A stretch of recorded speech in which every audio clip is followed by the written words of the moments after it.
All right, well, welcome everybody. It is 12:46. We are going to hold off for those of you that just joined. We're going to hold off until about 12:50 to start the actual presentations. You see the schedule here. Welcome. You're in concurrent session number 1, breakout room B on leadership. That's not where you're supposed to be. Well, sorry, this is where you are. So if you are looking for a different room, be sure to check back on that schedule and make sure you're in the right spot. As I said, we're going to get started with presentations at about 12:50 with our first presenter, Linda Seals from University of Florida. Each presenter today will have about 20 minutes, and that includes time for Q&A. Again, as part of our session today, just some instructions for participants. Make sure that your mics are muted first and foremost. If you're not speaking, please mute your mics, and I will mute mics for folks if I do hear any background noise that is not from the speaker. These sessions are being recorded, so we will have recordings of these. If you miss anything, we're going to take an extra look back at what you heard today. So as I said, each session is 20 minutes. That includes Q&A, and we're running the Q&A like we would in a normal in-person session. Please feel free to unmute and use video during Q&A as a participant. You can also use the chat for questions as well, anything related to programs from the speakers, or if you have any questions for me as the moderator or session organizer, just let me know. Refreshments and restrooms, hopefully you're providing those for yourself nearby and are taking care of those needs as they arrive for you as a participant.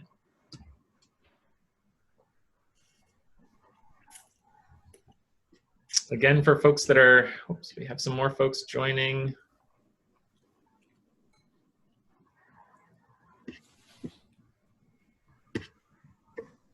Welcome to folks that just joined. For those of you who didn't hear, you're in concurrent session 1. This is breakout room B on leadership. I've got a great program lined up for you today. So welcome. We're going to get started with our presentations in about 2 minutes.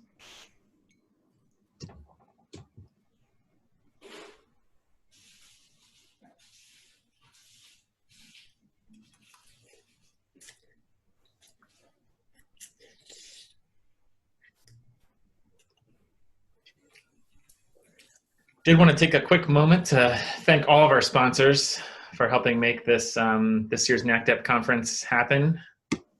We obviously a little bit different than a normal conference this year, but we still wouldn't have been able to make this virtual event happen without the support of all of our great sponsors and partners in this, and you can see them there all on your screen. Just a big shout out and thank you to all of those sponsors that have helped make this event possible.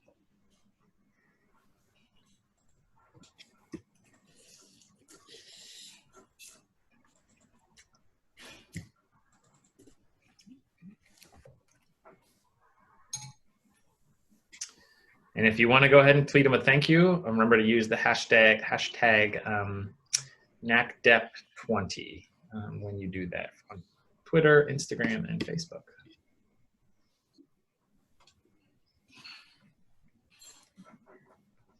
And just another reminder, if you're not speaking, please remember to mute your mic.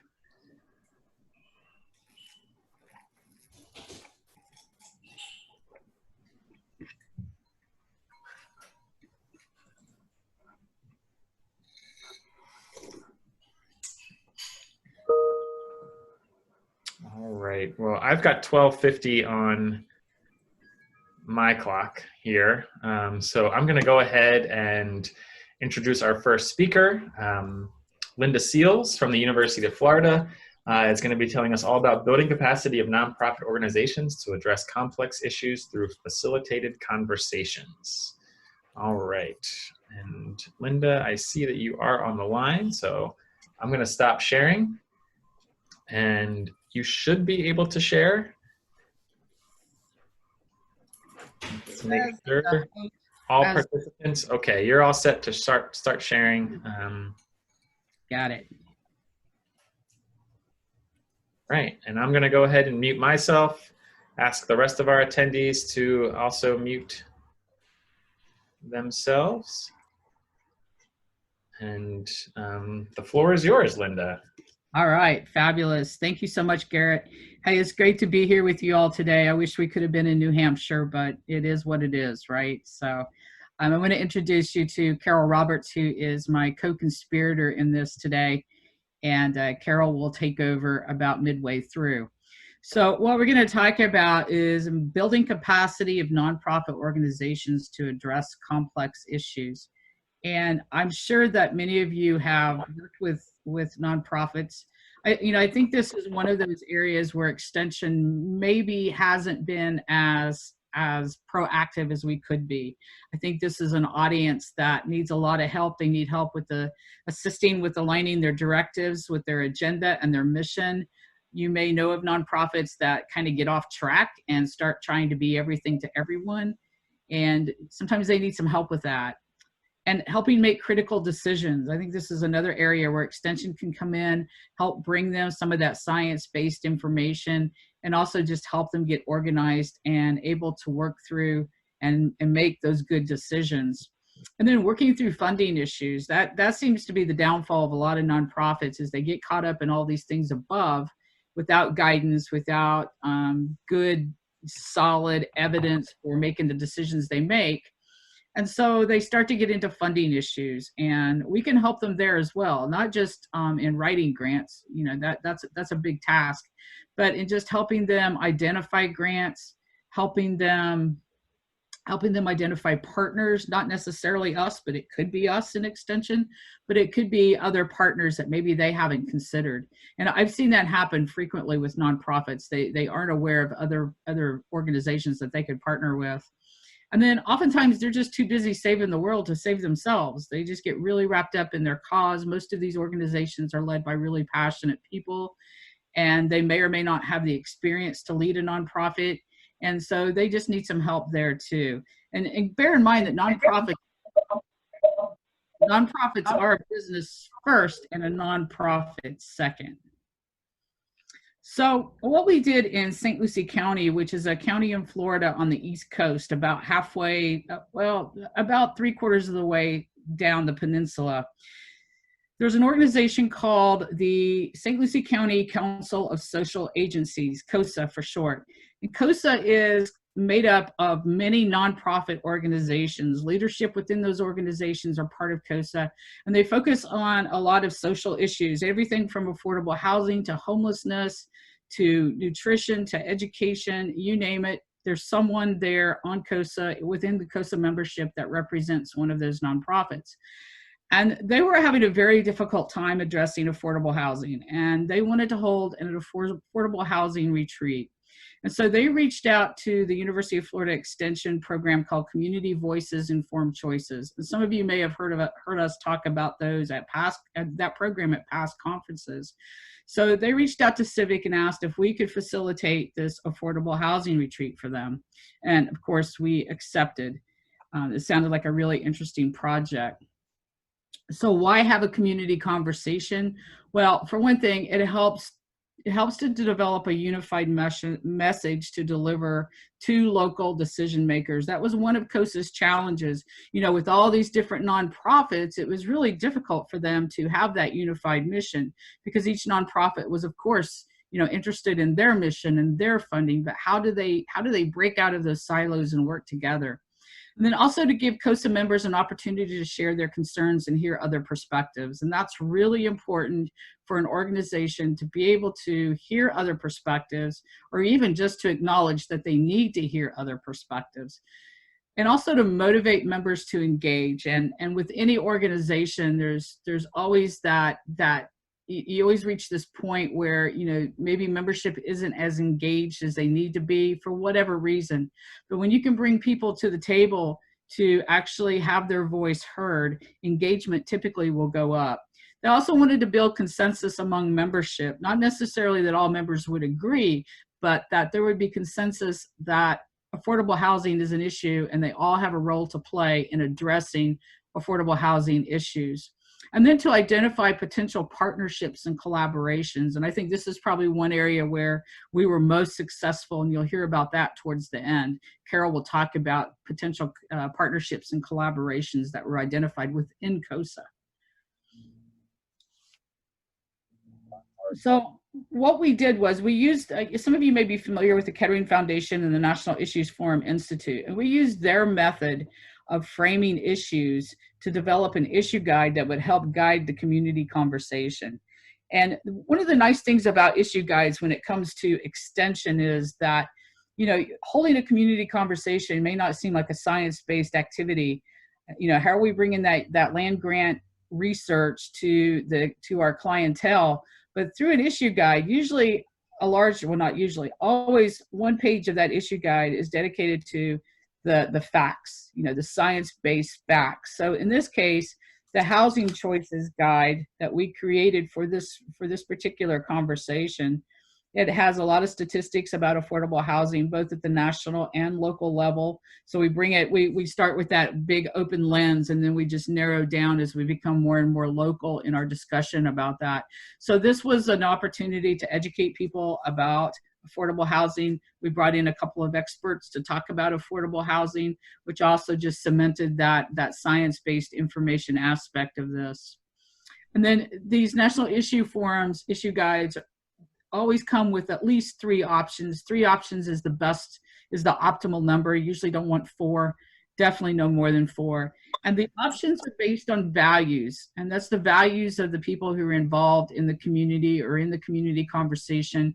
So a lot of times concern collecting will happen. You will interview people in the community, you'll interview stakeholders and ask them questions that get to what their values are. And then the 3 options are determined by those values, according to those values. And then with each option, there's an action item. And with each action item, there is a trade-off or a consequence to that action. So if we do this action, this is what's going to happen. And it's not always a negative thing. Sometimes it could be a positive thing. But the good thing about offering up the trade-offs is in conversation, that helps guide the conversation, and that helps people think about the different perspectives that are being brought up in the conversation. So with that, I'll turn it over to Carol. Thank you, Linda. And thank you for starting the conversation. We had a really exciting time with the COSA membership, and we're so pleased that they asked us to help us with this. Yes. Can everybody hear me okay?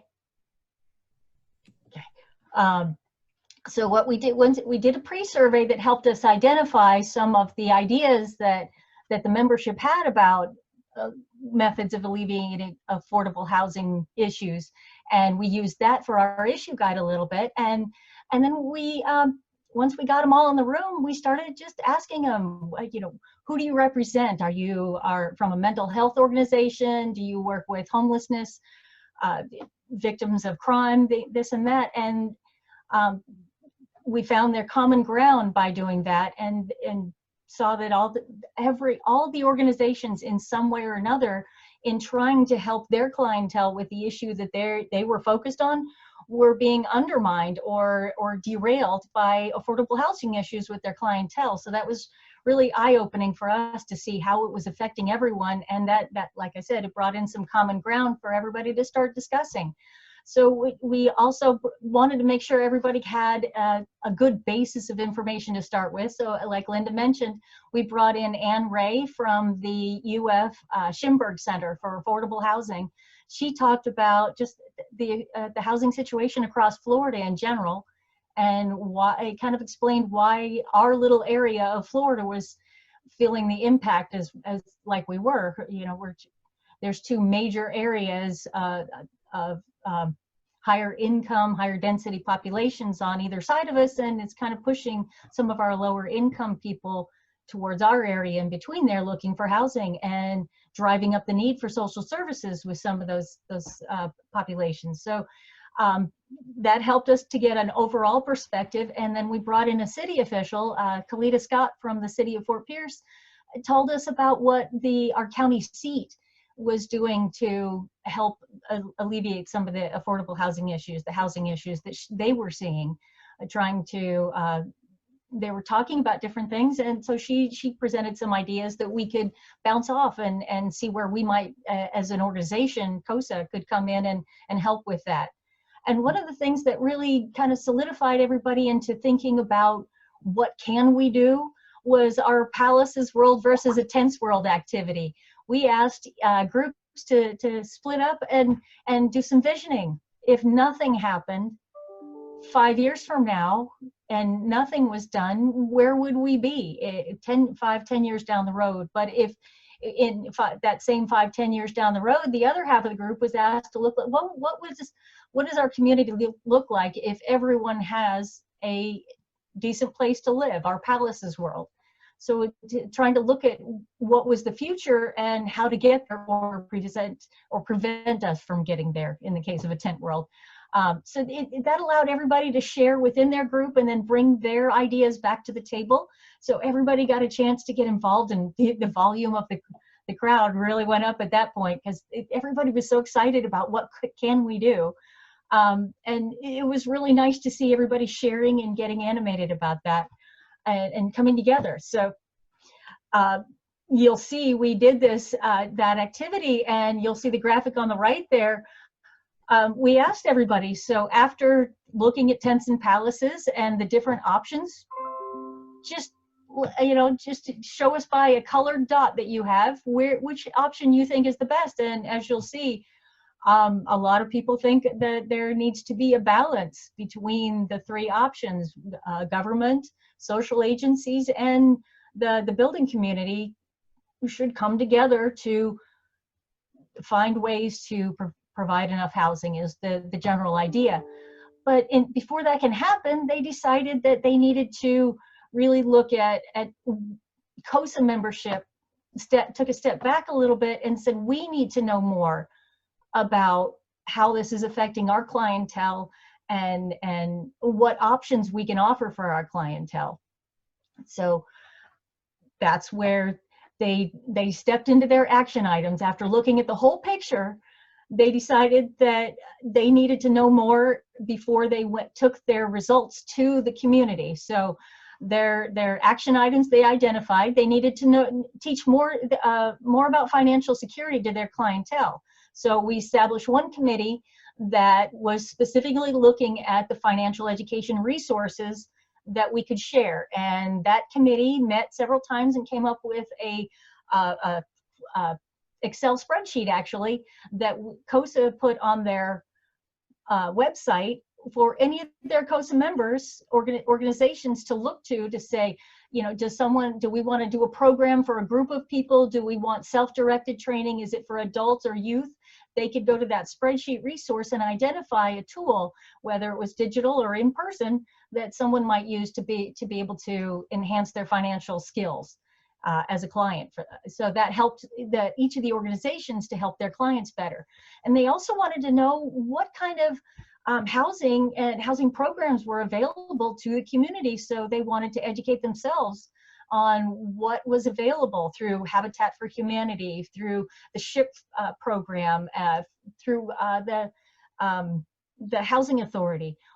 What programs were available, who qualified, what gaps were there in those programs that were provided, where were the people being left unserved or underserved. So that was another committee that came together and really investigated that and came up with some ideas on where we can form partnerships, like Linda talked about, that ways for COSA members to connect with these programs to create a better line of helping their clients. And then the last thing they wanted to do was they wanted to know, yeah, so we assigned people to those committees right there in the room, so nobody got out of it. And you'll see those names pop up. And also the last thing they wanted to do is create that shared message. So a group got together and decided what we should say as a committee, who we needed to say it to, and how we were going to say it. So they designed a mission statement about affordable housing and shared that mission state with all our partner organizations, a little graphic that everybody could put on their website. So if you hover over that graphic, our statement comes up, and that provides some unity and shows that we're all invested in this as a group. And the next step is to take those identified community partners and get them involved in the next housing retreat and push forward. So that was scheduled for this year, but because of the pandemic, we will be looking at probably next year for that. So those are our three actions that were identified and followed through with. And we were very fortunate that COSA saw the value in the affordable housing retreat and has solicited our help for, they did a strategic planning session to identify their initiatives for the next 5 years going forward and how they're going to accomplish those tasks. And they asked us to look at hosting a poverty simulation for themselves and our community leaders, so we can really help the community to understand some of the issues that people are facing. And we will be, we have requested their help in return in working through a deliberative forum. The civic group would like their help, the membership's help, to host a deliberative forum talking about water quality issues at the Indian River Lagoon.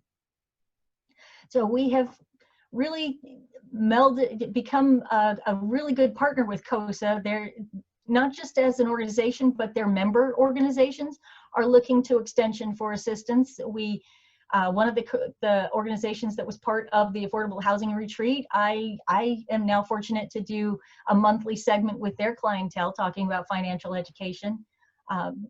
And other opportunities have come about from that. So it's been a good fit for Extension and for our social agencies in our counties.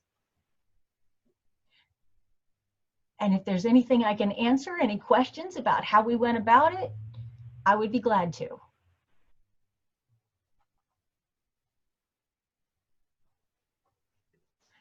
I would just like to add that it was an amazing experience, that we were excited that the community found so much value in and wanted to repeat it. And I just love that we established that connection there that has brought so many other partnerships. Yeah, and I just want to reiterate the value that activity had on exposing Extension to a wide variety of nonprofit organizations. Because how many nonprofits make up COSA? Carol, do you know off the top of your head? Currently, we have 48 members. Okay, so 48 members representing all these different nonprofits. Oh, I'm sorry. Actually, 48 organizations represented by various members from those organizations. So that's a pretty good group. Yeah, so all those organizations getting exposure to Extension, who, if they did know Extension, probably thought of us just as 4-H and agriculture and didn't think about the other ways in which we can help. So it was a huge success from that standpoint as well. Mm-hmm. COSA has a listserv that they use to inform all the members, and the listserv it goes out to more than 200 people every time someone sends out a message. So it's been a great way for me to advertise Extension activities, not only my own, but my offices and area programs that would benefit those social agencies or their clientele. So it's been a great connection, really.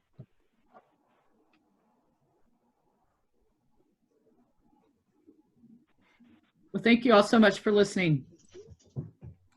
Yes, thank you, Linda and Carol. That was a great presentation. Appreciate all the great info.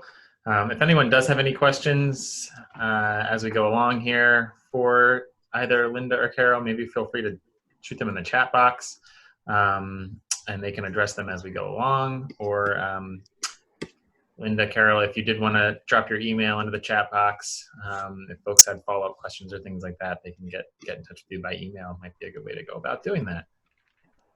All right, well, it is 1:10, and I think we do have a built-in here about 5 minutes time if people want to be switching between breakouts, as you kind of might at a traditional conference. If there's something that piques your interest in a different breakout, give some time for people to transition. But we'll get started right at 1:15 with our next presentation. which is the lead presenter for that is Anita Montgomery from Iowa State University. So Anita, I will let you know when 1:15 rolls around, and you can go ahead and share your screen from there. Just give folks a little bit of time to switch around if they like. If you want to go ahead, Anita, and actually share your screen, feel free to do that. You should have permission to do that.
Right.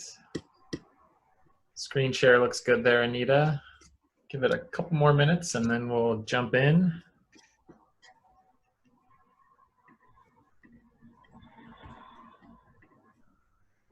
I see a note in our chat from Tanya.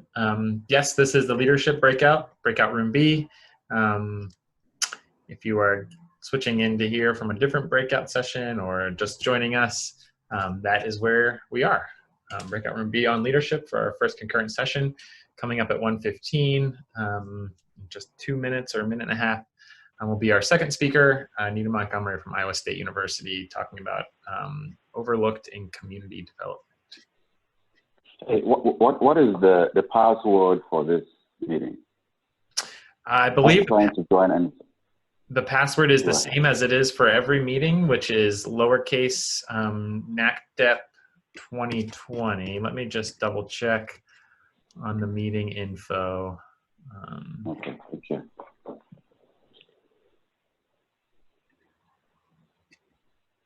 If I can figure out how to do that. That's right. Yeah, good. I got in. Okay, good to hear. Thank you.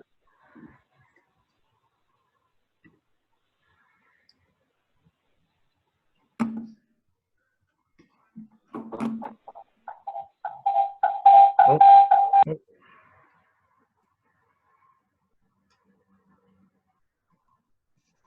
All right.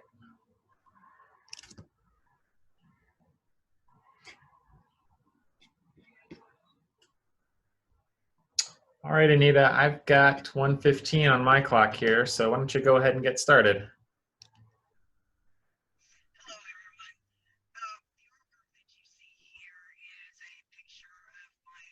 Anita, I'm having a little trouble hearing you. I don't know if other folks are feeling the same, but it's just very quiet on your end.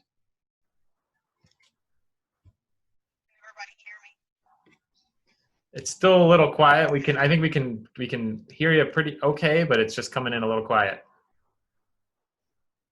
Okay, I'll speak a little louder. Okay. The artwork in this first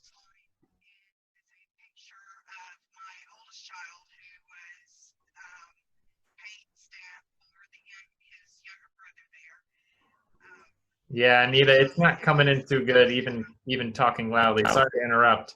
Do you have a different microphone, or could you switch just to a different way to get the sound in for you? And we've got a little bit of time built in, so you can take a little over the 135 if need be.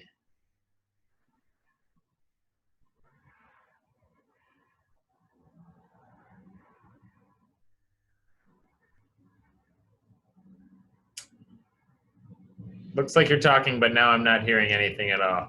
Do you want to try calling in as well, or using telephone audio? That's another option.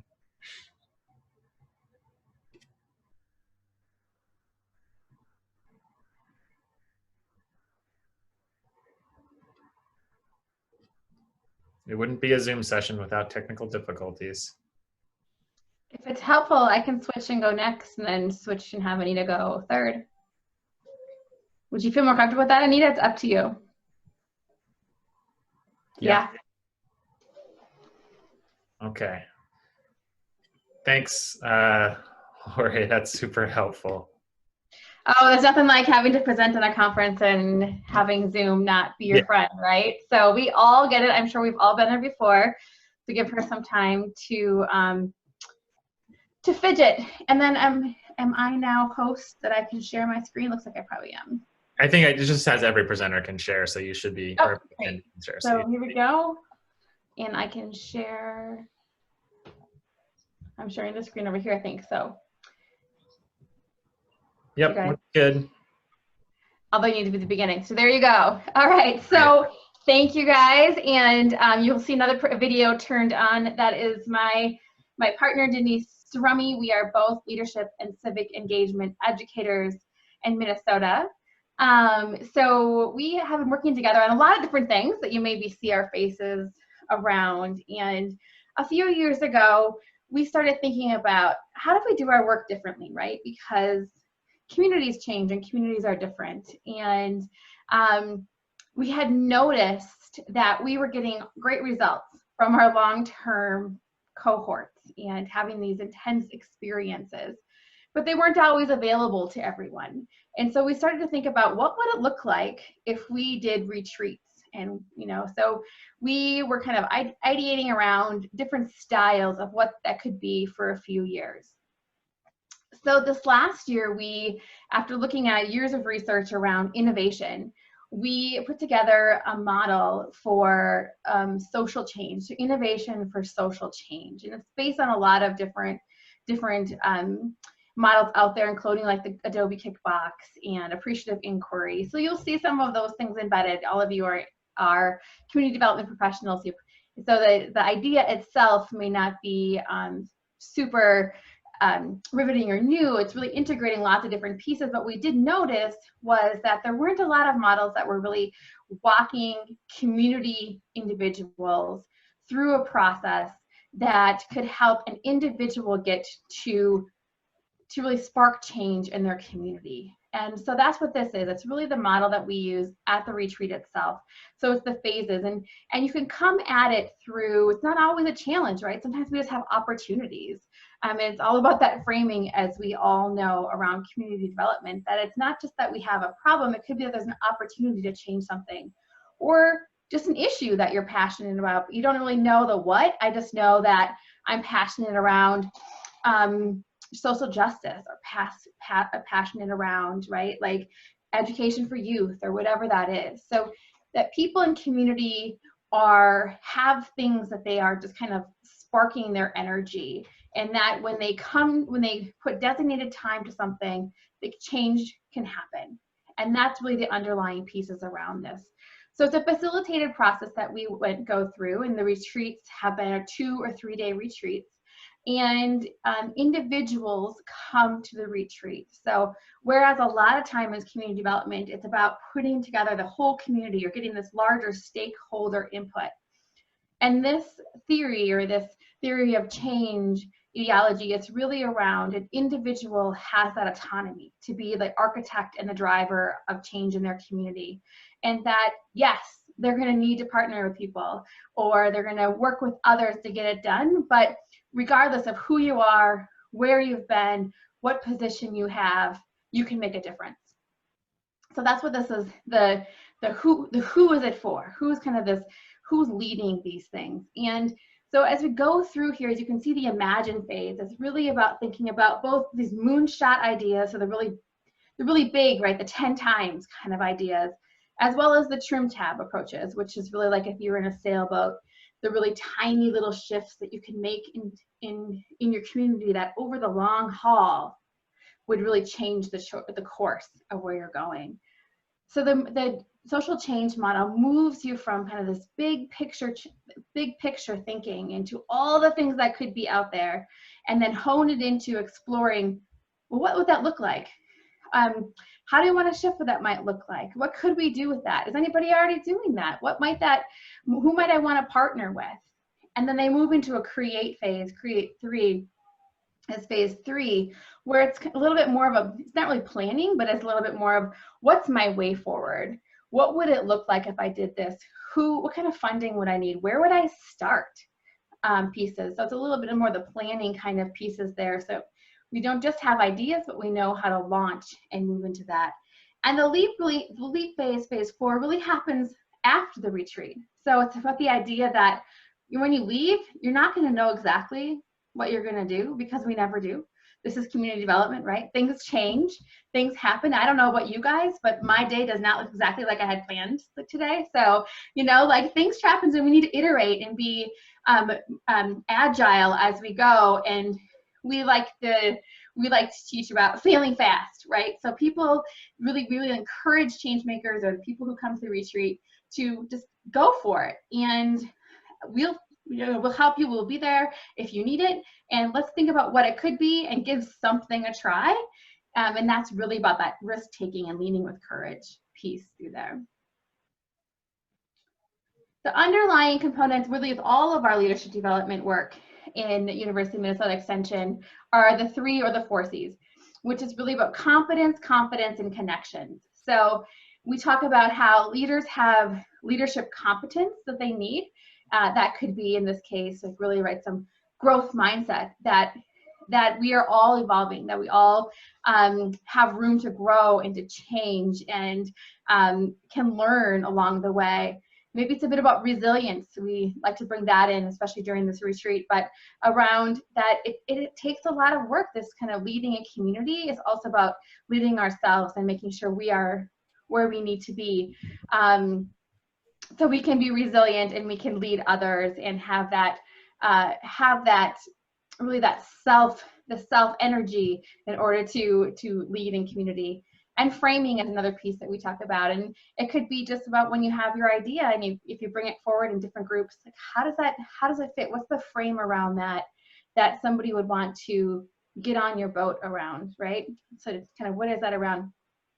And the confidence is about really having the courage to act, having the courage to do something, seeing yourself as a leader. And that's a really big one. I think we all in leadership development, just like when we have that shift and you can see that spark in someone, it's something that's like, okay, yeah, this cohort's made a difference.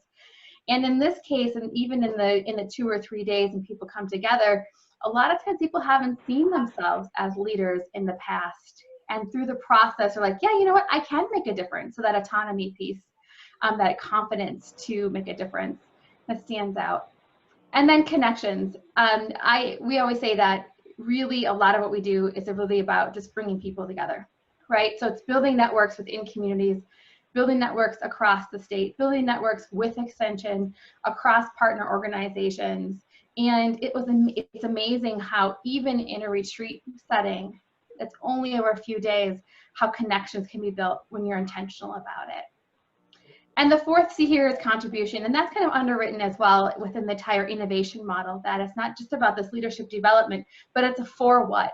So in this case, it's really around the contribution to your community. And it could be around that passion piece that you were interested in, around youth development or something, but that's that for what, that leadership, that it's part of the greater good, right? And that's that social change element of that. And if Denise, if you want to pop in at any time, feel free as well. And then why a retreat? So this, you know, the title of this presentation was like, you know, leadership retreats for social change. And retreats are something different. I think even that word within our team was like, so what do you mean by retreat? Why retreat? And for us, when we were developing them and putting them together and doing some pre-work as well as implementing the first few retreats that we were able to hold, it was really around creating that space. It was so much more of the how we did things versus the what we did. And while that what was important, it's the how we connected with each of the participants and how we created the space for them to connect with one another. That was really the kind of like the magic in the middle, right? The kind of the sauce that made it happen. And so for those of you who are familiar with Art of Hosting, a lot of those practices are embedded into our approach as well, where it's around the space matters. And so we hold these at retreat centers, environmental retreat centers or something like that if we can, so we can be outside as much as possible. We held one in the winter, so in Minnesota, which you don't necessarily want to be outside in terms of teaching outside, but we did have time, right? So you created that space that was a space for people to go to even during the day. So we actually, the three-day retreat is 28 contact hours over those 3 days. So it's super intensive. And yet, then to do that, it's about creating this opportunity for individual work, for small group work, for time to refresh or recharge time and to get out and to really be in that space around so we can be creative. So a retreat is about being able to kind of leave your life behind. And that's part of what we had noticed when I started, I talked about how we were looking for something different. Part of what we had noticed in our other cohorts were that, and even for me, so I am a mom with younger kids, it can be hard to do several months out of the year, right? A 9-month, an 18-month program, and to get that support to go to a leadership training once a month for 9 months or even 4 times a year. But the retreat approach was a little more tangible, where people were able to find care for their kids for 3 days, or transportation to get there, or take that time off of work, whether it was supported or unsupported.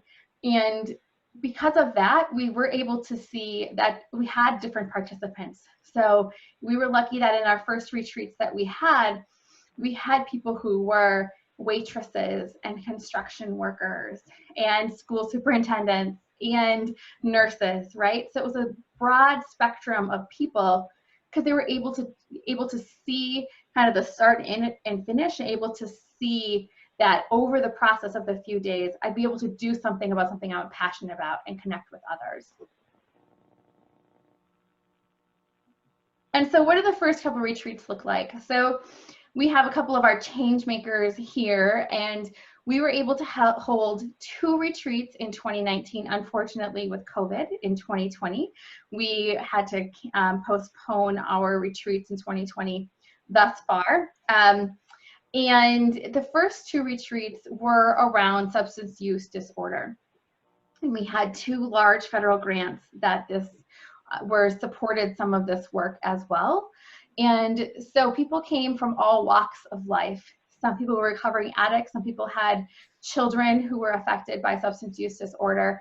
Some people worked in the law system and wanted to change the way that we do work. We had teachers, we had yoga teachers, we had foster parents, and just a really large spectrum. And what we were able to see is that throughout those 2 to 3 days that we were together, that they could really come up with something they may have come with an idea that they thought they might do, or not come with an idea. We kind of liked it when they don't come with an idea. But even if they did, it evolved and changed. And that was beautiful to see, in that they heard from others. They heard the stories of others. They saw what people were doing, and they said, you know what, that's not really needed. Somebody else is kind of doing something that fits the goal around that. Or I never really thought about that, how a parent maybe not be able to get there or something, right? So they're able to hear the stories and get the input from others that are there to really spark change in community. So in 2019, we were able to hold 2 retreats, and with those, we had mini grants available. not everyone applied for the mini grants. You know, sometimes we had other funders who really wanted to fund more retreats actually before we even launched the first few.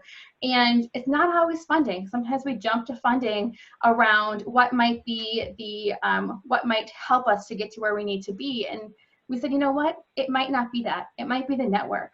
It might be that we just need to think outside the box. It might be we need the confidence to do something, right? So funding wasn't always the answer, but the time and the space is what time and again people were really grateful for. The opportunity to really be challenged, the opportunity to think big and say, it doesn't have to be, right, this doesn't have to be something that's like tried and true. It can be something totally different that's never been tried before. And that's a great place to start. And so I have a couple pieces here, and I can see one of my my stay-home colleagues are around, and we had a few pieces that we were a few retreats that we were going to do in 2020, and we had hoped by this time that we would have done some beyond substance use disorder as well. We have another one planned for substance use disorder, and so our, you know, kind of in the NACDEP context is really around, you know, how can we partner? What does this look like? And where are we going to go with this? What does this mean for community development? And what we're finding so far is that the approach of intensive yet really rewarding and build individual leadership for the long haul seem to resonate with the participants and the funders and the partners in community. And so we have our information there, and I'm not sure where we're at with time since we kind of fumbled in the middle. So I think we have time for questions, hopefully. And I'm always on the chat. So Denise, do you want to add anything? Yeah, I was just going to say we have about 5 minutes left for some questions. And it looks like we have one in the chat there. Yep, I can answer Jill. Jill's question is, do you have people from underrepresented communities participate, people of color, including immigrants, tribal communities? Yes, yes. In fact, I was going to say it was really nice listening to Dr. Egerman this morning, talking about acknowledging the space that you're on. At both of our retreats so far, we had Native participants ask, or we asked them to open our ceremonies, to end the ceremony. And we really wanted to acknowledge that. We had people, Latinx, and we really reached out for them. We were very fortunate these first two were federally funded, and we realized that just because they're 2 or 3 day retreats doesn't mean that they don't cost quite a bit. And so we're continually looking for good sponsors and ways to fund it so we can be sure to have a nice mix in the room. And like Lori said, one of the wonderful things about this, you know, we talk about innovation for social change, but it really is a leadership retreat. And that's, we have leadership topics. And like she said, it's built on the 4 C's. And at the very beginning, most of the people are saying, well, I'm a leader. I'm here because I have a passion. But by the end, they leave saying, I am a leader and I have a passion. So it's wonderful to have that mix. And I can do this, yeah. That's a good question. So yeah, the first retreats we had, for the second retreat, we actually had it built into the agenda where we had someone do a traditional prayer, and we did smudging, and we had that offered every day. So we had that built into the agenda in an intentional way.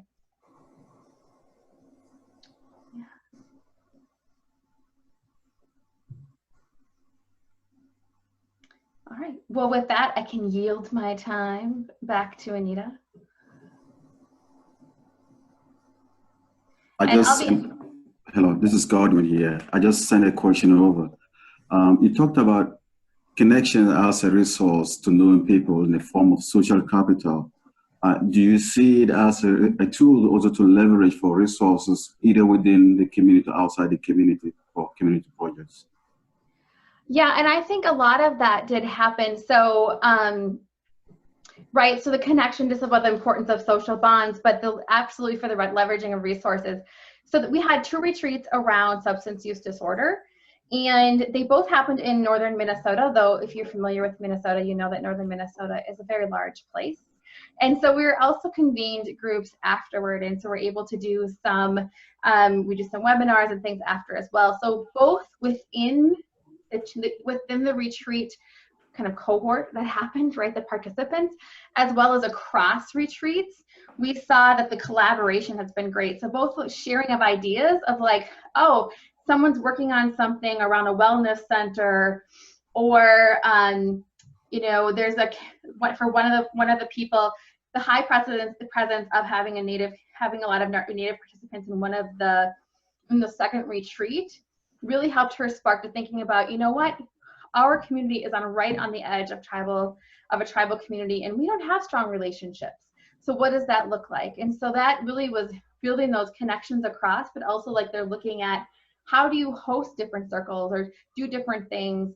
And one person was on a board of a foundation, and so that person who was a participant, a change maker, was like, have you seen this program? So absolutely, those connections sparked other funding, sparked other collaborations, and even though they might be doing projects that are somewhat individual, that they're supporting one another. And now with COVID-19 coming into the middle too, even just that conversation of how are you addressing this around implementation or around substance use disorder in community has been really great to see. Yeah, and I want to say on that one too, is that, you know, the first two were around substance use, but these retreats can be non-topical. We just want people that want to make a change in their communities to come together. Those just happen to be funded by people that wanted it around substance use. So this model can be used for very topical or issues or non-topical. So. Perfect. Well, I think we're going to have to pause there on questions, but if you have any other, feel free to use the chat. Lori and Denise, if they'll maybe keep an eye on that over the next 22 minutes or so that we have left here. And I did want to give Anita a chance to test her audio before she gets going here in a couple minutes. So Anita, do you want to unmute and see if we can hear you okay through the phone? Do you have me? We do, yes. Nice Right. and clear. All right. Perfect. Well, if you need to run to the restroom quick, take a quick break, grab some water, food. We'll be back in 2 short minutes to get Anita started right at 1:40 for our last speaker of the session, of the breakout session.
So much that we've been hamstrung a few times for something easy and impossible systems and we have this one. All right, Anita, please take it away. And just a reminder, for those folks that aren't presenting, please mute yourselves. And if I hear some background noise, I'm going to take the liberty of muting for you if you don't notice that. So, all right, Anita, the floor is yours. Hello, everyone. If you notice the picture on the opening slide, that is my oldest child in the lead and my youngest child trailing. The oldest was Medicaid home and community-based waiver staff for the youngest who has FG syndrome. And what that is nonverbal autism, epilepsy, hearing impairment, ADHD, and a whole host of disabilities. And several years ago, I returned to get my master's in science degree from Iowa State University. And my question was, what are communities doing for people with autism as far as a sustainability issue, an inclusive issue? So this is the result of that. What is autism? It's delayed language, and you see the list there. And autism is a spectrum issue, which means that any one of these characteristics as listed in the DSM, which is the psychiatric manual, can occur together, singularly, and that's the criteria they use to place somebody, an individual, on the spectrum. But also what comes into play are potentially the comorbid diagnoses, which, as you see there, can be numerous. They may not have a comorbid diagnosis. They could have one or two. But I do want to point out that for those we know now who have intellectual disabilities comorbid with autism, it's typically those 20 to 33% that also have epilepsy. So I wanted to lay that foundation of what is autism, what makes it a spectrum issue, and provide that background. The social data of autistic adults, because it is a social and communication issue, and when our children graduate from school, they are typically faced with no services, waiting in line for services, and that social isolation piece can become more profound. And if we don't have activities, jobs, events waiting for them after they graduate, then we can see a regression on the autism spectrum. And this data is representative of what our adults face after they leave their social supports in the school system. Now, when it comes to community development for those people with disabilities, is that looking historically, they have the same paths in conflict theory as people of color, women, LGBTQ, and it may just not be as known. I know when I'm listening to social justice advocates on news talk shows, they list everybody but people with disabilities. But in 73, 74, those with mobility issues had sit-ins in the federal buildings to push the government to codify the Section 504 of the Rehabilitation Act, which part of that is getting the wheelchair ramps and making workplaces accessible. And then in the 1990, we had what was called the Capitol Crawl, and people with mobility issues crawling up the steps of the U.S. Capitol. And of course, the media was there to capture some rurally tough images.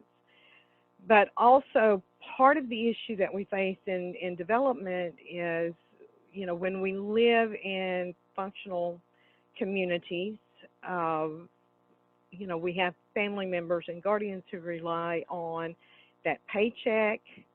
When providers are influenced by Medicaid monies, then that creates more barriers for those in the disability community.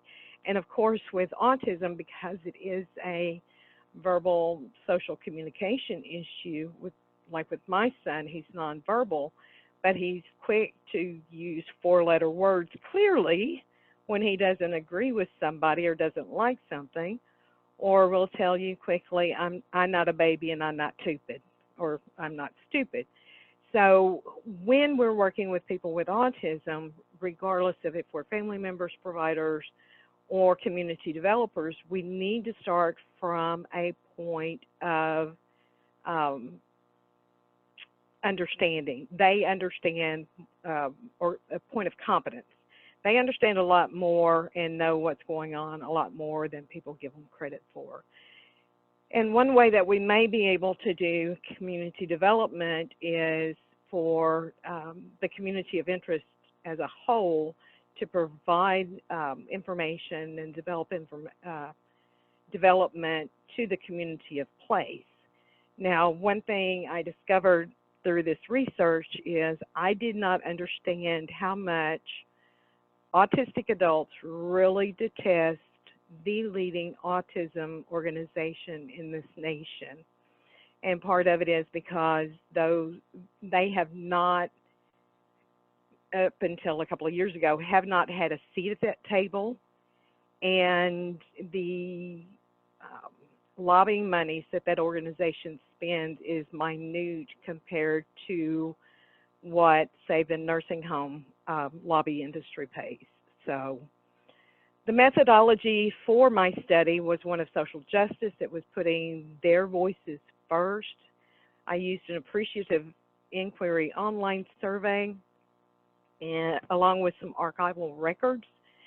Now, the responses to the online survey were minimal, and neurotypical people would expect that, but at the same time I knew something wasn't right, because this group is one who's on social media. They are on computers, and by and large. And there is another study, and for those who want resources and information, send me an email and I will be glad to get that to you. But they had over 600 responses. So this group in particular is prime for online surveys. The result of that, the analysis of the human capital, that was the largest, and I subcoded the data using content analysis into the community capitals frameworks. So the human capital was the largest response to the online, or the results to the online survey. And if you look, there is the leadership, which is the third line, informing others about the Americans with Disabilities Act, and the one at the bottom, giving the person the strength and the will to fight back and speak up. And when we're talking about leadership development, we really need to work toward having leadership development programs for those with disabilities, because we've seen it work to make community change. I know in the state of Arkansas, we had the Family Leadership Conference, and it hasn't occurred for the past several years. But for the people in my community, I know who attended simply because of the way they advocate. So, when we're talking leadership development courses, that's something that we need to keep in mind. And also educating others as far as tolerance, and working with nonprofits to provide social programs. Now, our 4-H program here was amazing, has been amazing, to welcome my son into the activities, because he loves rockets. So the summer rocket program was big for him. But last year we had another public service agency that, wanted recommendations on programs that they could provide. And in one of the videos that was used for this study, one of the participants suggested meetups, because they have to have regular social contact and making sure they get that. So I recommended meetups, and I was on the phone with a woman, and I could hear her suck air through the phone and say, I need to talk to my boss about that. And that was the end of that story. So, typically it's up to parents to make sure these things happen. So we need that early adopter, we need that change agent in the local community. Now, the other was jobs. autistic adults, their biggest thing is they want jobs. And we're seeing now where some of the biggest companies, Walgreens, Microsoft, Apple, they are hiring people with autism. And I mean, we have to be careful because there is this stereotype that autistics are good at math, they're good at computers, they're good at music. So we have to be careful with that.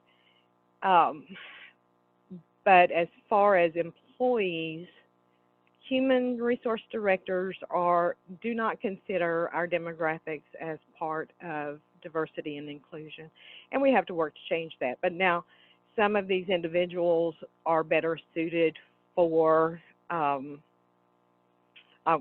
here's the unemployment rates for those with disabilities, and autism are the least likely to be employed, and that probably has something to do with the social communication issue. If they're nonverbal, they're not seen as having value. Also, the ability to hyper-focus on a subject is not necessarily always seen as a benefit. But now Rising Tide Car Wash out of Florida, which was started by a father and a son for the adult son with disabilities, focus to detail is really great when it comes to car washes, car detailing, and they use that as the selling point for the car wash. So when we're looking at jobs other than employment, we look at social enterprises, self-employment, micro enterprises, all of those things that neurotypical people do, but could be done on a smaller scale or for autistic adults. Now, one of the things that people don't understand, and in the past, that financial piece has been limited. They can only have $2,000 in assets. But with the passing of the ABLE Act in 2016, that money can go into a 529 account, ABLE account, that does not count against their benefits. And a lot of our parents don't know about that. So and that money can be used in the long term for health needs, travel needs, housing needs. There is a list, and it doesn't count when they take it out. If it's for those uses, it doesn't count against their income, and it's non-taxable. Some of the things families do, because this is both an issue for autistic adults and families. We have to have estate planning with special needs trust, pool trust, and life insurance for family members, because we always wonder what's going to happen to our children after we're gone, and it's a fear. The other that I want to focus on is built capital. Housing right now with COVID, there are some articles, at least one that has come out, because those who live in communities and live with their families in home and have home and community-based waiver, they have staff who are supposed to come in and help with the individual. And with COVID, those employees are having to choose between isolating with their own family members or exposing their client to, potentially to COVID. So there's been that dang if you do, dang if you don't kind of thing during COVID. Also, congregated housing is big in some states with group homes, but also with institutional facilities. Arkansas has several institutional facilities, and we are not getting numbers on the number of COVID patients in those facilities. Now, I don't know if they're wrapped up in the nursing home numbers or if they're just not reported. We do not know yet. One of the things that I am for personally is shared living, which means my son's staff, because I own my home, my son's staff would live with him so that, if it is a shutdown, then they would be there throughout. And there is the adult foster care program, but with adults with autism who have issues with change that may not be the best living situation, the tiny homes, en-suites, and duplexes, what we need to watch for when we have communities that are limiting or prohibiting some of those living options. I know some of the states, California, Oregon, and Washington State, most certainly have come with guidelines that restricting those options or prohibiting those options violate the Fair Housing Act. And, you know, the tiny homes are more for those who can live more independently. The duplex would be with the staff living side by side, and then the ensuite is more restrictive. But it would give them options to staying in the community, which is far less expensive than institutional care. The one last point I want to make is on community design. The deaf design and the epilepsy design overlap with what we need in the community for those with autism.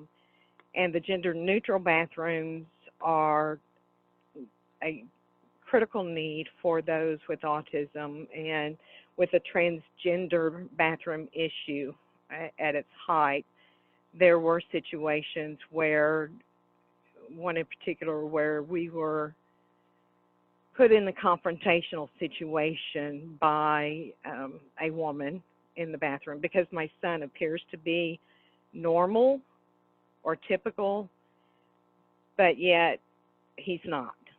So, you know, changing that perception that, you know, people with disabilities are only those in wheelchairs, and, you know, providing those gender neutral bathrooms that more than, you know, the neurotypical family needs. And that is my son at his job. He stocks sodas at a local convenience store, and his money went into an Able 529 account. So, oh, and with the numbers that we are seeing with autism, right now the CDC estimates 1 out of every 59 children have autism. The Child Health Survey is estimating that it is 1 in 40, but right now we suspect that those with autism are the 3rd largest minority population in the world. So, and I may have cut it short, but I'm open to questions. All right, thanks, Anita. Appreciate a lot of great information and really great presentation. Any questions from any participants? Feel free to use the chat or unmute and speak aloud. I'm happy to remain in here for a couple minutes if folks do have questions that want to go beyond too.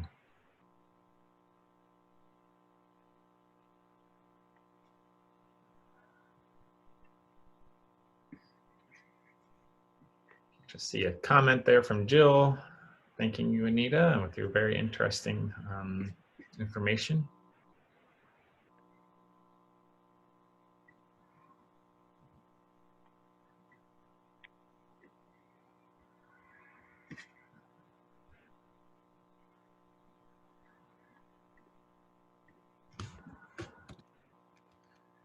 All right, well, I'm not seeing any additional questions come in, but just wanted to take a quick minute. We are at 2 o'clock to thank all of our great speakers from this breakout session today.